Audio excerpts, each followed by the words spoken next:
નમસ્કાર મિત્રો, ધૂમ્રપાન કરતા લોકોને ધૂમ્રપાનની આદત છોડાવવામાં ઘણી સમસ્યાઓ આવે છે. તમે ધૂમ્રપાન કરતા હોય તો તમારે તમારા ખોરાકની પસંદગી કાળજીપૂર્વક કરવી જોઈએ. તો મિત્રો, સ્વાસ્થ્ય નિષ્ણાતો મુજબ કોઈ પણ વસ્તુનું સેવન કરવાથી ધૂમ્રપાનની આદત લાગી શકે છે.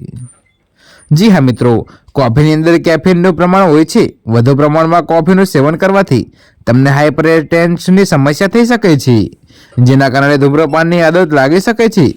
જો કે દારૂ પીવાવાળા લગભગ વ્યક્તિને ધૂમ્રપાનની આદત હોય જ છે. તો નાની ઉંમરમાં જ ટાળ પડવાની શરૂઆત થઈ ગઈ છે, તો તાત્કાલિક આ ડ્રિંક્સનું સેવન બંધ કરી દેજો.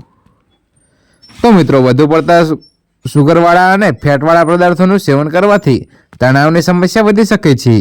આ સ્થિતિમાં તમને ધૂમ્રપાનની આદત લાગી શકે છે. તો ઘણા લોકોને ખૂબ જ નમકીન ખાવાનો શોખ હોય છે. તો મિત્રો, વધુ પ્રમાણમાં તીખું ખાવાથી સંવેદનામાં વધારો થઈ શકે છે. જો કે વધુ તીખું ખાવાથી તમને સિગારેટ પીવાની ઈચ્છા થાય છે.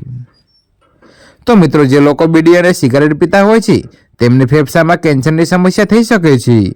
જો કે દુનિયામાં ફેફસાના કેન્સરની મૃત્યુ પામતા લોકોની સંખ્યા વધુ છે, એટલા માટે ધૂમ્રપાનની આદત છોડી દેવી જોઈએ. જો કે ધૂમ્રપાન કરતા લોકોમાં હતાશા અને ચિંતાનું પ્રમાણ વધુ જોવા મળે છે. તો મિત્રો, અત્યારે હાલ માટે આટલું જ. મળીશું નવી અપડેટ સાથે. અને જો તમને અમારા વિડીયો પસંદ આવતા હોય તો વિડીયોને લાઇક, કોમેન્ટ, શેર અને અમારી ચેનલને સબસ્ક્રાઇબ કરવાનું ભૂલતા નહીં મિત્રો.